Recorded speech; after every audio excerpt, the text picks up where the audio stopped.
الحمدللہ رب العالمین، الصلاۃ والسلام علی سید الانبیاء والمرسلین، اما بعد فاعوذ باللہ من الشیطان الرجیم، بسم اللہ الرحمن الرحیم۔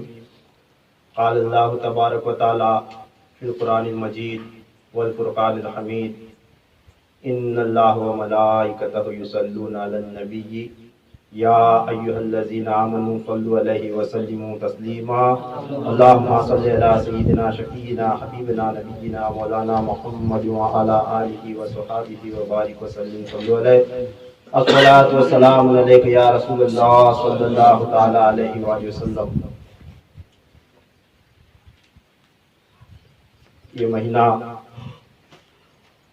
شوال کا مہینہ ہے اور یہ شوال کے مہینے کے آخری ایام ہیں، مہینہ ختم ہونے کو ہے۔ شوال کی 27 تاریخ کو آپ صلی اللہ تعالیٰ علیہ وسلم کے ایک صحابی جن کا نام عبد المجید رضی اللہ تعالیٰ عنہ ہے، یہ نام بالکل ہی کم سننے میں آیا ہے اور خاص کر تاریخ میں نام یہ پوشیدہ ہے، چھپ گیا ہے۔ اس کا تذکرہ سوائے خانقاہوں کے علاوہ کہیں نہیں ہوا۔ اب اللہ تبارک تعالیٰ کی سنت ہے، قرآن پاک میں اللہ تبارک تعالیٰ اپنے کئی برگزیدہ بندوں کا ذکر فرمایا۔ وہ کس واسطے؟ اس کی وجہ یوں تو کئی وجوہات ہیں، مگر ایک وجہ خاص اس میں سے یہ بھی ہے کہ اللہ یہ چاہتا ہے کہ اپنے خاص بندوں کا ذکر تاریخ کے پنوں میں چھپ کر فنا نہ ہو جائے، اس واسطے اسے بار بار دہرانے کا حکم دیا۔ اب دہرانے کے طریقے کو قائم رکھنے کے واسطے اللہ تعالیٰ نے خود ان اپنے تمام بندوں کا ذکر قرآن میں نازل فرمایا۔ اب وہ قرآن کی آیتیں ہیں، یعنی کلام اللہ میں شامل ہیں۔ اس سے معلوم ہوتا ہے کہ اللہ تعالیٰ کے نیک بندوں کا ذکر کرنا یہ خود اللہ تعالیٰ کی سنت ہے۔ جیسا کہ حضرت آدم علیہ نبی علیہ السلام کا ذکر قرآن پاک میں ہے کہ نہیں، حضرت نوح علیہ السلام کا ذکر ہے، حضرت ابراہیم علیہ السلام کا ذکر ہے، اسماعیل علیہ السلام کا ذکر ہے، پھر اس کے بعد میں یحییٰ علیہ السلام، یوسف علیہ السلام، یعقوب علیہ السلام، حضرت سیدہ مریم رضی اللہ تعالیٰ عنہ کا بھی ذکر ہے، اولیاء اکرام کا بھی ذکر ہے، ان کے حالات بھی ہیں اور انبیاء اکرام کے احوال بھی ہیں۔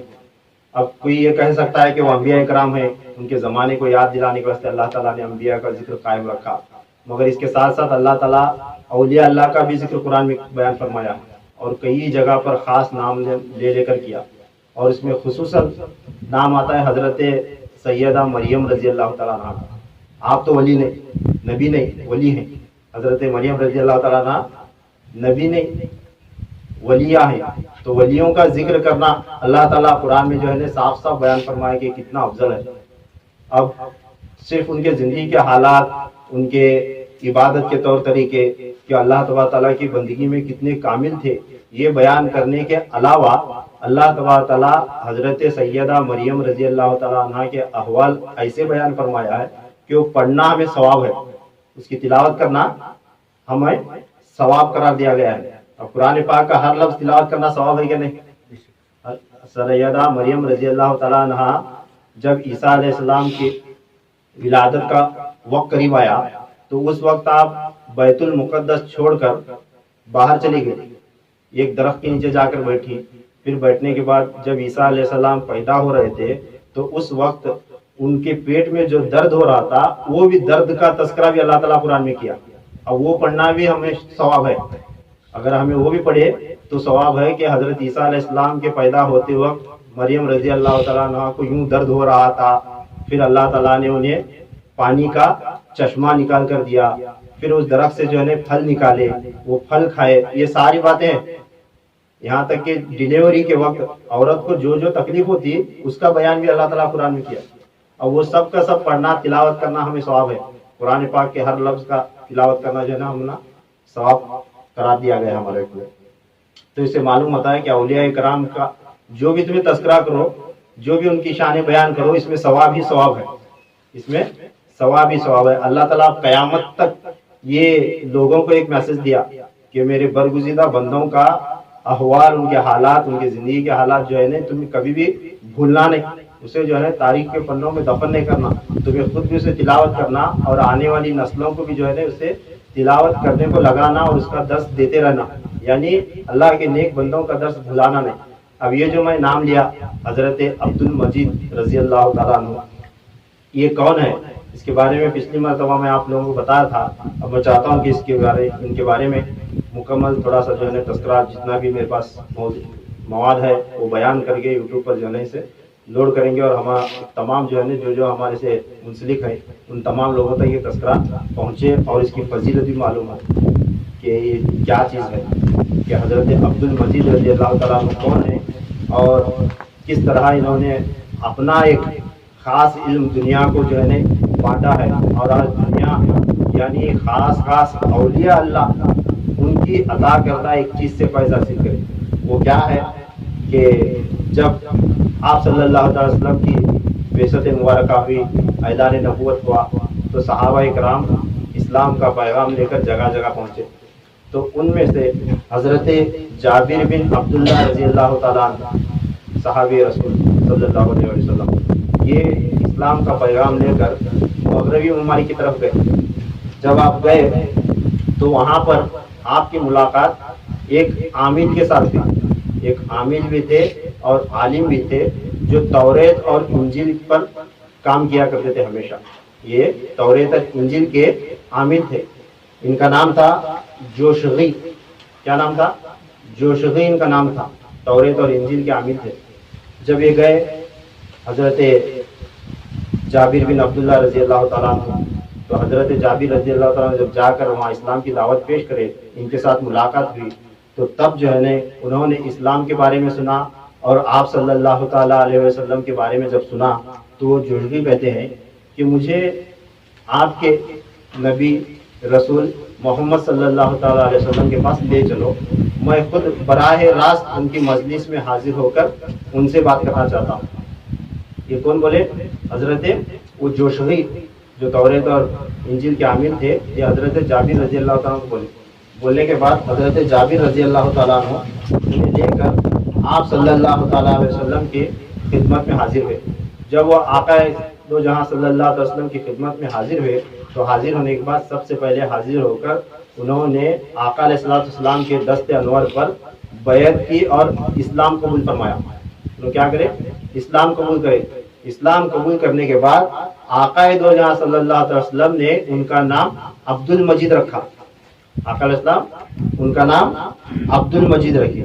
عبد المجید رکھنے کے بعد وہ عبد المجید اب صحابی رسول بن گئے، رسول اللہ کے صحابی بن گئے، اسلام قبول کر چکے۔ اب عبد المجید رضی اللہ تعالیٰ عنہ جو جوشغی سے توریت اور انجیل کے عامل سے ایک مسلمان بن کر حضور صلی اللہ علیہ وسلم کے صحابی بنے، تو آپ عبد المجید رضی اللہ تعالیٰ عنہ آقا علیہ السلام کی بارگاہ میں حاضر ہو کر عرض کرتے ہیں، یا رسول اللہ صلی اللہ علیہ وسلم، میں نے آپ کا تذکرہ توریت اور انجیل میں پہلے ہی سے پڑھ رکھا تھا، آپ کا تذکرہ توریت اور انجیل میں پہلے ہی سے پڑھ رکھا تھا، اور آپ کی شان توریت اور انجیل میں جہاں جہاں جو آئی تھی ان تمام کلمات کو، ان تمام آیتوں کو ایک جگہ جمع کر کے میں نے آپ کی شان میں اور آپ کا وسیلہ لگا کر اور اس کے ساتھ ساتھ دیگر انبیاء کرام کا وسیلہ لگا کر ایک دعا مرتب کی ہے، ایک دعا مرتب کی ہے جس میں درود شریف کے کلمات بھی ہیں اور آقا علیہ السلام کی شان بھی ہے اور اہل بیت کی شان بھی ہے۔ وہ دعا یا کلمات کی جو کتاب تھی، جو نسخہ تھا آپ کے پاس، وہ آپ صلی اللہ علیہ وسلم کے بارگاہ میں پیش کرتے ہیں۔ سمجھ میں آ رہا ہے؟ انہوں کیا کہتے؟ حضور صلی اللہ علیہ وسلم کی شان توریت اور انجیل میں جہاں جہاں آئی تھی وہ ایک نسخے میں ایک جگہ لکھ لیتے ہو، وہ تمام کا تمام لکھا ہوا نسخہ وہ حضور صلی اللہ علیہ وسلم کی خدمت میں پیش کرے، آپ کی بارگاہ میں پیش کرے، یا رسول اللہ یہ شان کی جو چیزیں آپ کی شان میں اللہ تعالیٰ نے توریت اور انجیل میں جو بیان فرمایا، میں اسے ایک جگہ جمع کیا ہوں، یہ دعا یا کلمات کے طور پر میں اسے ترتیب دے کر لکھا ہوں کر کے جو ہے نا وہ نسخہ آقا دو جہاں صلی اللہ علیہ وسلم کے بارگاہ میں جب لوگ پیش کرے تو وہ آپ صلی اللہ علیہ وسلم لے کر وہ ملاحظہ کرتے ہیں، پڑھتے ہیں، دیکھتے ہیں۔ دیکھنے کے بعد آقا علیہ السلام کو بہت خوشی ہوتی، آپ بے حد خوش ہوتے ہیں، بے حد خوش ہو کر فرماتے ہیں یہ مجھے قبول ہے، یہ جو آپ نے لکھا ہے یہ میری بارگاہ میں اسے میں قبولیت کا درجہ عطا کرتا ہوں. تو انہوں نے اس کا نام رکھا تھا دلائل الخیرات. کیا نام رکھے تھے؟ دلائل الخیرات. یہ درود شریف کی وظائف کی یہ دعا یا کلمات کی جو ہے نا ایک مجموعہ ہے پورا. دلائل الخیرات اس کا نام ہے. تو جب آپ صلی اللہ علیہ وسلم سے لے کر پڑھ کر دیکھ کر خوش ہوتے ہیں, خوش ہو کر اسے قبولیت کا درجہ عطا کرتے ہیں, عطا کرنے کے بعد وہ نسخہ اٹھا کر آپ اپنے صحابی حضرت عثمان جامع القرآن ذو النورین رضی اللہ تعالیٰ عنہ کے حوالے کرتے ہیں. نسخہ حضرت عثمان غنی رضی اللہ تعالیٰ عنہ کو دیتے ہیں. دے کر فرماتے ہیں اے عثمان تجھے اس کی اجازت ہے, تجھے اس کی اجازت ہے, تو اسے تلاوت کیا کر, اسے پڑھا کر. آج کے بعد تیری اجازت سے تیرے سلسلے میں جو بھی تیرا صاحب مجاز ہو کر اسے تلاوت کرے گا اسے خواب میں میری زیارت ہوا کرے گی, اس کو خواب میں میری زیارت ہوا کرے گی. اب یہ اجازت حضرت عثمان غنی رضی اللہ تعالیٰ عنہ کو آپ صلی اللہ علیہ وسلم یہ دینے کے بعد حضرت عثمان غنی رضی اللہ تعالیٰ عنہ اس کی تلاوت کرے. وہ تلاوت اس طرح کرتے تھے دلائل الخیرات شریف کی, ہمیشہ بدھ سے لے کر چہارشنبہ بدھ کے دن سے لے کر جمعہ کے دن تک, وہ 3 دن ہفتے میں اس کی تلاوت کرتے تھے. بدھ, جمعرات اور جمعہ, یہ 3 دن آدھی رات کو 2 بجے 3 بجے کے وقت رات کو اٹھ کر جو ہے حضرت عثمان غنی رضی اللہ تعالیٰ عنہ ہفتے میں 3 دن اس کی تلاوت کیا کرتے تھے. اور آپ صلی اللہ علیہ وسلم کے فرمان کے مطابق جو عثمان غنی رضی اللہ تعالیٰ عنہ کی اجازت سے وہ تلاوت کرتا گیا اسے آقا علیہ السلام کی زیارت ہوتی تھی. تو وہ اسی طریق پر حضرت عثمان غنی رضی اللہ تعالیٰ عنہ کے طریق پر کئی سالوں تک تلاوت ہوتی رہی, یہاں تک کہ 700 ہجری کا زمانہ آیا. 700 ہجری کے آخر میں یہ دلائل الخیرات شریف کی اجازت ایک بزرگ جو سید زادے ہیں آپ صلی اللہ علیہ وسلم کے عالم سے, جن کا نام ہے سید سلیمان جزولی رحمۃ اللہ تعالیٰ علیہ, ان تک پہنچی. پھر ان کے بعد ان کے فرزند حضرت عبداللہ تک پہنچی. حضرت عبداللہ بن سلیمان جزولی رحمۃ اللہ تعالیٰ علیہ ان کا پورا نام ہے. حضرت محمد عبداللہ بن سلیمان جزولی رحمۃ اللہ تعالیٰ, یہ کون ہے؟ سلیمان جزولی کے فرزند ہے جن کا نام ہے محمد عبداللہ, ان کا نام ہے. یہ 700 ہجری کے آخر اور 800 ہجری کے 700 آخر اور 800 کے اوائل دور کے بزرگ ہیں.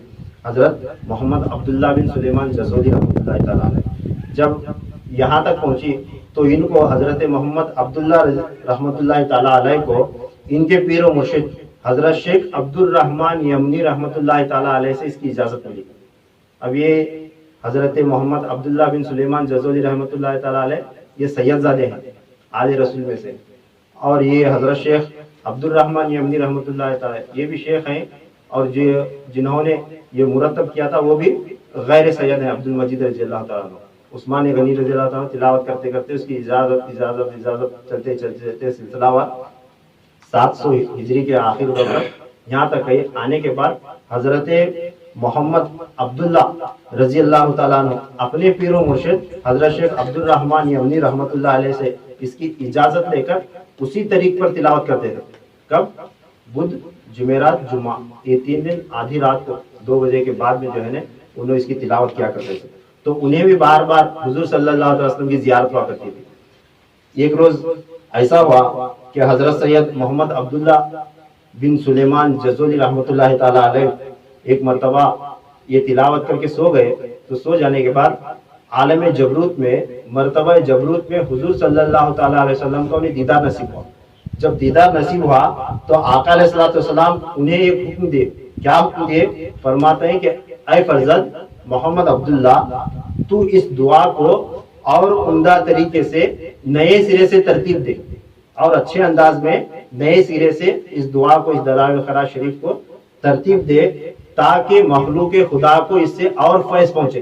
کیونکہ رات کو اٹھ کر کتاب جو ہے نا وہ دعا کی جو کتاب ہے وہ بڑی ہے, بہت تھوڑا بڑی ہے, وہ لوگ بزرگان 3 دن میں اسے ختم کیا کرتے تھے. اب 3 دن میں وہ ختم کرنا ایک مجلس میں بیٹھ کر کافی دیر تک پڑھنا یہ ہر کسی کی بات نہیں ہے. اس واسطے آپ صلی اللہ علیہ وسلم رحمت للعالمین ہے. اس واسطے آپ چاہتے تھے کہ ہر ایک کو اس کا فیض پہنچے, ہر ایک اس کی تلاوت آسانی سے کرے. اس واسطے اپنے اولاد کو حکم دیے کہ تو اسے نئے سرے سے ترتیب دے, تاکہ ہر مخلوق خدا کو، اللہ کے ہر بندے کو اس کا فیض پہنچے، اور اس کی تلاوت کی برکت سے میری امت کے جتنے بھی نیک بندے ہیں جو اسے تلاوت کریں گے ان کے دلوں میں میرا عشق جلوہ گر ہو۔ یہ کلمات ہے اس کے اندر، کیا فرمایا آقا علیہ السلام، خلق خدا کے قلوب میں میری محبت میں جو بھی اسے پڑھے گا اس کے دل میں میرا عشق پیدا ہوگا، اور وہ عشق پیدا ہونے کے وسیلے سے اس پر ظاہر و باطن کے راز کھلیں گے۔ وہ عشق پیدا ہونے کی برکت سے ظاہر و باطن کے راز اس پر کھلیں گے۔ یعنی یہ طریقت والوں کا، سلسلے والوں کا سبجیکٹ ہے، یہ خانقاہی نظام کے لوگوں والوں کا سبجیکٹ ہے۔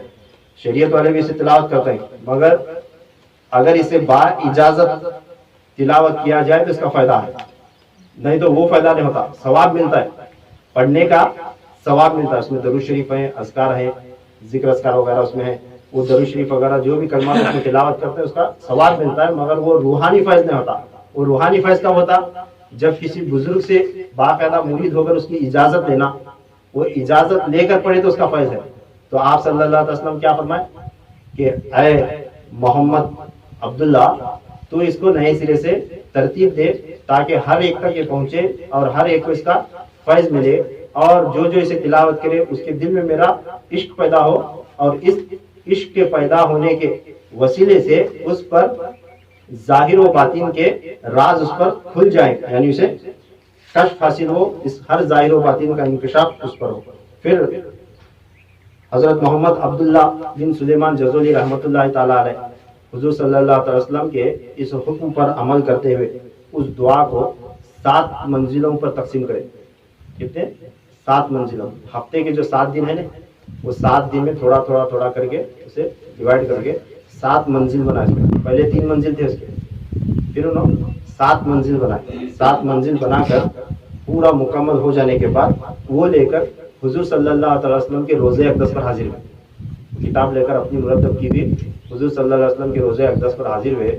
انہوں اس کتاب کو پیر کے دن سے اتوار کے دن تک پڑھتے تھے، پیر سے اتوار تک برابر 7 دن اس کی تلاوت ہوا کرتی تھی۔ تو آپ لے کر گئے، لے کر جا کر آپ صلی اللہ علیہ وسلم کے روزے اقدس کے سامنے بیٹھ کر اسے روزانہ تلاوت کرنے لگے۔ تو 800 ہجری کا زمانہ تھا، 800 ہجری رجب کا مہینہ تھا، رجب کی 16 تاریخ تھی، اور بدھ کا دن تھا جب وہ لوگ تلاوت کر رہے تھے۔ بدھ کا دن تھا، یعنی تلاوت شروع کر کے پھر منگل بدھ یہ تیسرا دن تھا۔ تیسرے دن نماز عشاء کے بعد آپ صلی اللہ علیہ وسلم کے بارگاہ میں، اور اس میں آسانی بھی دیکھو، انہوں کا پڑھتے تھے 3 منزل تھی، 3 منزل میں پڑھتے تھے، زیادہ سے زیادہ اس کا پڑھتے تھے، اور آدھی رات کو پڑھتے تھے۔ اب انہوں کا پڑھے عشاء کے بعد میں، آسانی ہوئی کہ نہیں؟ ایک تو 3 جا کر کیا ہوئے 7 منزلوں میں ڈیوائڈ ہوا، تھوڑا تھوڑا ہوا۔ پھر اس کے بعد عشاء کی نماز کے بعد پڑھنے کی ایک طرح کی سے اجازت ہے۔ تو عشاء کی نماز کے بعد حضرت محمد عبداللہ بن سلیمان جزولی رحمۃ اللہ تعالی علیہ آپ صلی اللہ علیہ وسلم کے روزے اقدس کے سامنے بیٹھ کر تلاوت فرما رہے تھے۔ 800 ہجری میں رجب کی 16 تاریخ کو بدھ کے دن نماز عشاء کے بعد جب آپ تلاوت فرما رہے تھے، اس وقت آپ صلی اللہ علیہ وسلم کے روزے اقدس سے آپ کو آواز آتی اور آپ پر ایک الہام ہوتا ہے کہ آقا علیہ السلام فرماتے ہیں کہ اے فرزند، تیری اس مرتب کردہ کتاب کو ہم نے اپنی بارگاہ میں قبول فرمایا، اور آج کے بعد تجھے اس کی اجازت ہے۔ کیا فرماتے ہیں؟ تجھے اس کی اجازت ہے، اور تیری اجازت سے تیرے سلسلے میں جو بھی اسے تلاوت کرے گا، تیری ترتیب شدہ اس ترتیب کے مطابق جو بھی اسے تلاوت کرے گا، عالم خواب میں ہم اس سے ملاقات ہی ہوا کریں گے، ہماری ملاقات اسے عالم رویا میں ہوا کرے گی۔ یہ اجازت دینے کے بعد یہ دلائل الخیرات شریف حضرت محمد عبداللہ بن سلیمان جزولی رحمۃ اللہ تعالی نے جو ترتیب دی تھی، یہ بالکل پورا 7 منزلوں پر ہے، جسے پیر کے دن سے اتوار کے دن تک پڑھا جاتا ہے، جس میں اسماء حسنہ بھی ہیں، اللہ تبارک تعالیٰ کے نام بھی اس میں موجود ہیں، اور اسماء النبی صلی اللہ علیہ وسلم بھی اس میں موجود ہیں۔ پھر اس کے بعد کل ملائکہ کے نام موجود ہیں، پھر انبیاء علیہ السلام کے نام موجود ہیں، پھر کئی اہل بیت اور ازواج مطہرات پر اس پر درود شریف پڑھا گیا ہے۔ اس میں اللہ تعالیٰ کے ناموں کی بھی تلاوت ہوتی، سرکار دو عالم صلی اللہ علیہ وسلم کے ناموں کی بھی تلاوت ہوتی، سرکار صلی اللہ علیہ وسلم پر، کل ملائکہ پر، انبیاء پر، اور رسول اللہ کی آل اولاد پر اور ازواج مطہرات پر بھی درود شریف بھیجا گیا ہے۔ یہ کل جو ہے نا یہ ترتیب کے ساتھ لکھی گئی ہے. پھر اس کے بعد یہ پوری جو لکھی گئی ہے درود شریف کا درود شریف ہے اور یہ دعا کے انداز میں لکھا گیا ہے. ہم دعا مانگتے ہیں اس انداز میں اسے لکھا گیا ہے جس میں ہر ایک بیماری سے شفا کی طلب کی گئی ہے. ہر بیماری سے شفا کی طلب یا بھی اللہ تعالیٰ کی بارگاہ میں کی گئی ہے. ہر پریشانی سے بچنے کی ہر موڑ پر جو ہے نا اللہ تعالیٰ کی مدد و نصرت حاصل کرنے کی دعائیں یا کلمات اس میں ہیں. پھر اس کے بعد آج بھی یہ جو ہے نا اجازت کے ساتھ سلسلے میں رائج ہے. جو کئی صحابہ کرام یہ ایسی کتاب ہے دلائل الخیرات شریف، جب انہوں لے کر حضرت عبد المجید رضی اللہ تعالیٰ عنہ آقا علیہ السلام کی بارگاہ میں پہنچے تھے. آقا علیہ السلام نے حضرت عثمان غنی رضی اللہ تعالیٰ عنہ کو اجازت دیے تھے. پھر اس کے بعد مولا علی علیہ السلام کا دور ہوا. پھر اس کے بعد امام حسن علیہ السلام کا زمانہ، امام حسین علیہ السلام کا زمانہ، پھر صحابہ کا زمانہ ختم ہونے کے بعد تابعین، تبع تابعین، عامہ مجتہدین، محدثین، مفسرین، علماء کرام، جتنے بھی بزرگان دین وقت کے اپنے اپنے امام گزرے، تمام کے تمام لوگوں نے اس کی تلاوت کی ہے. بڑے سے بڑے لوگوں نے، یہاں تک کہ غوث پاک رضی اللہ تعالیٰ عنہ کے وظیفے میں کتاب تھی. خواجہ غریب نواز رحمۃ اللہ علیہ کے معمولات میں، ان کے وظائف میں خاص جتنے بھی اپنے وقت کے بڑے بڑے اولیاء کرام ہیں اور صحابہ کرام ہیں، تابعین ہیں، تبع تابعین ہیں، وہ سب کے سب جو ہے اپنے خاص معمولات میں اپنے وظائف میں رکھتے تھے. اور جسے بھی جو بھی ضرورت ہوتی تھی یہ تلاوت کیا ہوا، دم کیا ہوا پانی جو ہے نا انہوں دیتے تھے، پلاتے تھے لوگوں کو، اس کا شفایت ہوتی تھی. اور اس کا سب سے بڑا فائدہ یہ ہے کہ اس میں حضور صلی اللہ علیہ وسلم کی زیارت نصیب ہوتی ہے. اور آقا علیہ السلام کی زیارت کے صدقے میں جو ہے نا اللہ تبارک تعالیٰ کے راز ایک ایک ایک مجھ پر کھلنے شروع ہوتے ہیں. تو کوشش کرنا کہ یہ کتاب جب بھی اگر میسر ہمنا وقت آیا یا کوئی ایسے بزرگ ملے، کوئی سلسلے والے ملے، تو ان سے بیعت ہو کر ان سے اجازت لے کر، اگر دلائل الخیرات شریف کی اجازت والا بزرگ اگر ہمیں نہیں ملا تو بھی پرواہ نہیں، ہم جہاں چاہتے ہیں جس سے بھی چاہتے ہیں، کسی بھی قادریہ، چشتیہ، نقشبندیہ، سہروردیہ، کسی بھی سلسلے میں بیعت ہو کر مرید بن کر جو ہے ہم اپنے پیر و مرشد سے اجازت لے کر اس کی تلاوت کر سکتے ہیں. اور اس کی تلاوت کی جو ہے نا گھر میں بہت برکت ہے. گھر میں ہر قسم کی وبا، پریشانی، مصیبت جو ہے نا اس کے ذریعے سے آج ہر کوئی جو ہے وبا میں، بیماریوں میں مبتلا ہو کر جو ہے پریشان ہے لوگ. تو بہتر ہے اللہ تعالیٰ ہمارے حق میں بہتری رکھا ہے تو اس کے ذریعے میں بہتری عطا کرتا ہے. اس واسطے گھر میں اس کی تلاوت کرنے کی کوشش کرنا. پیر کے دن عشاء کی نماز کے بعد اس کی تلاوت کرنا. پیر کے دن سے ایک ایک حزب 7 منزل نمبر 7 حزب بنا کر جو ہے نا انہوں نے کتاب کو جو ہے نا مرتب فرمایا ہے. اور ایک طریقہ جو ہے نا خاص یہ یاد رکھنا کہ جب بھی یہ کتاب تلاوت کرنے واسطے بڑھتے ہیں تو یہ شروع کرنے سے پہلے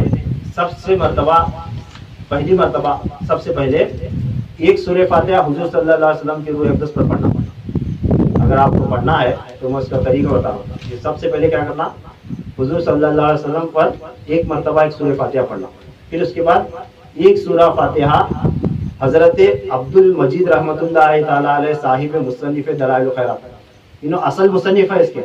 یہ بھی بتا دوں کہ لوگوں میں جو ہے نا یہ کتاب مشہور، عوام الناس میں مشہور تب ہوئی جب حضرت محمد عبداللہ بن سلیمان جزولی رحمۃ اللہ تعالیٰ علیہ کو آقا علیہ السلام حکم دیے نہیں، تب یہ کتاب عوام الناس میں مشہور ہوئی. اور دیکھو اس میں نقطہ ایک اور یہ بھی ہے کہ اللہ تبارک تعالیٰ کی شان ہے، کون سی بھی نعمت اللہ تبارک تعالیٰ اس امت کو دیا وہ بغیر حضور صلی اللہ علیہ وسلم کے اور ان کے آل اولاد کے واسطے کے بغیر نہیں دیا.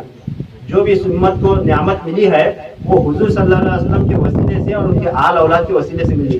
یہ کبھی نہیں بولنا یا تو امام حسن کا صدقہ، یا تو امام حسین علیہ السلام کا صدقہ، یا تو مولا علی علیہ السلام کا صدقہ، یا تو غوث و خواجہ کا صدقہ.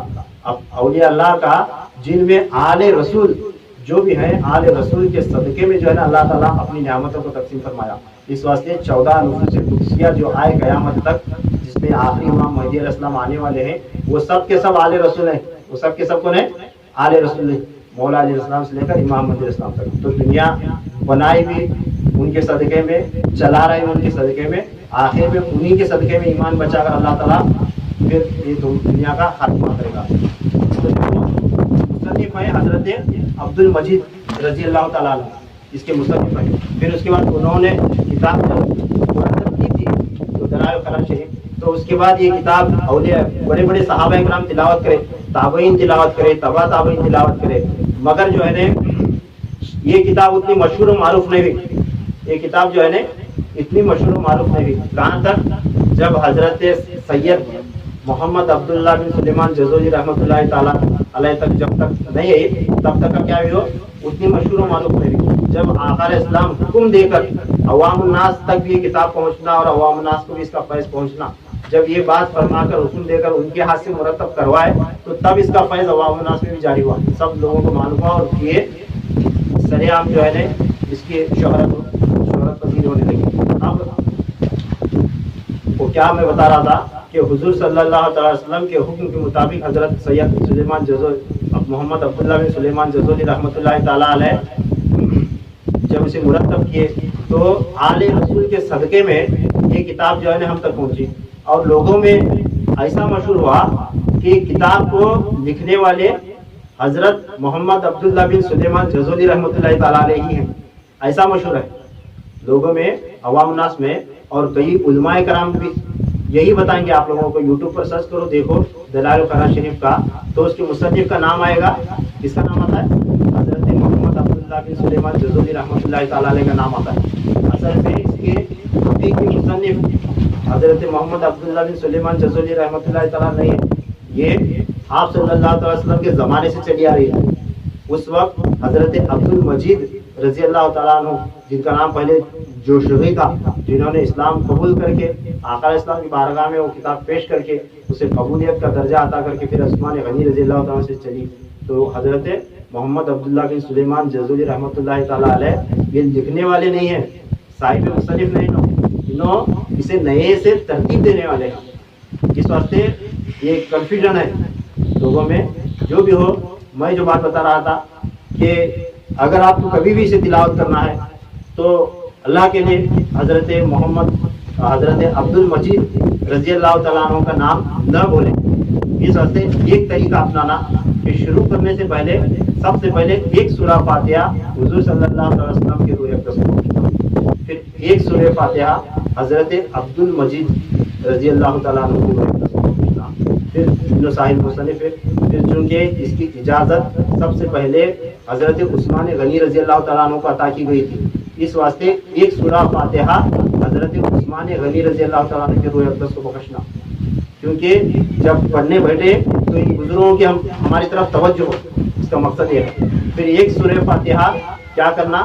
حضرت محمد عبداللہ بن سلیمان جزولی رحمۃ اللہ تعالیٰ علیہ کو بخشنا، کیونکہ یہ صاحب ترتیب ہے، کتاب کو ترتیب دینے والے ان کو بخشنا.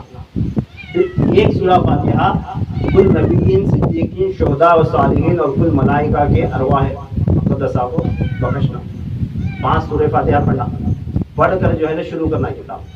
جب ختم ہوتی آخری تو پیر سے شروع کرے، اتوار ختم ہوتی، عشاء کے بعد میں تلاوت کرے. اتوار کے دن جب ختم ہوئی تو تمام انبیاء، اولیاء، ملائکہ کے نام سے جو ہے نا فاتحہ خوانی کرنا. فاتحہ خوانی کر کے ہو سکے تو 1-2 بچوں کو، 4 بچوں کو کھانا کھلانے کی کوشش کرنا، نہیں تو کچھ بھی غریبوں مسکینوں میں تقسیم کرنا. اور جو اپنے حاجات ہے، اس میں تو دعا ہے ہی، یہ کتاب ہی دعا کی ہے، پھر اسے الگ سے دعا کرنے کی ضرورت نہیں.